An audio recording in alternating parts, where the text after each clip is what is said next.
11 डिसेंबर रोजी पेंच व्याघ्र प्रकल्प नागपूर येथून पाठीवर ट्रान्समीटर लावलेले तसेच पायात जे 132 वने टॅगिंग करून सोडलेले लॉंग बिल्ड वल्चर गिधाड नाशिक जवळील अंजनेरी येथे 17 दिवसात 700 किलोमीटरचा प्रवास करून आले होते.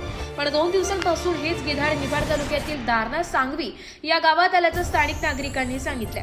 दिनांक 29 डिसेंबर रोजी सोमवारी दारणा सांगवी येथील ग्रामपंचायत कार्यालयाच्या वरती गिधाड असल्याचा नागरिकांनी AREAS फाउंडेशनचे संस्थेस व येवला वन परिक्षेत्र कार्यालयास कळवले. वरून AREAS फाउंडेशन संस्थेच्या सदस्यांनी आधुनिक बचाव पथक निफाड यांच्या मदतीने यास सुरक्षितरित्या पकडून वरिष्ठांच्या स्वाधीन केले.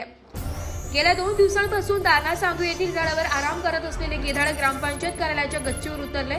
परंतु थकलेल्या अवस्थेत ग्रामस्थांना ते दिसत असून त्यांनी AREAS फाउंडेशन संस्थेशी संपर्क साधून तो पकडून निसर्गाच्या सानिध्यात सोडण्यात यावा अशी विनंती केली आहे. यावेळी नाशिक पूर्व वन विभागाचे उपवनसंरक्षक माननीय श्री राकेश सेपट साहेब, सहाय्यक वन संरक्षक श्री शिवाजी सहाणे, येवला वन परिक्षेत्र अधिकारी राहुल घुगे, वनपाल मनमाड जयराम शिरसाट, वनरक्षक विंचूर विजय दोंदे यांच्या मार्गदर्शनाखाली AREAS फाउंडेशन संस्थेचे संचालक व वन्यजीव अभ्यासक अमोल सोनवणे, मंगेश चारुस्कर, करण पवार, साहिल कदम यांनी तसेच आधुनिक बचाव पथक निफाडचे सदस्य भारत माळी, विजय माळी, सागर दुशिंग, वैभव दौंड, काशीनाथ माळी, कवायत इन्चार्ज अंकुश गुंड, सादिक शेख, मयूर गांगुर्डे, शरद चांदोरे, ज्ञानेश्वर पवार, रितेश निहारे यांनी गिधाडास सुरक्षित पकडून वरिष्ठांच्याकडे सुपूर्द केले.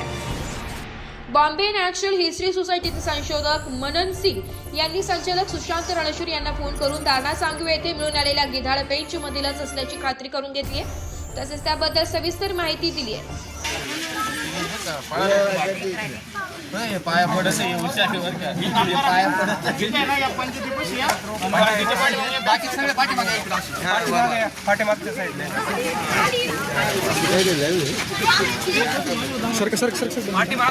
पाठीमागे सगळे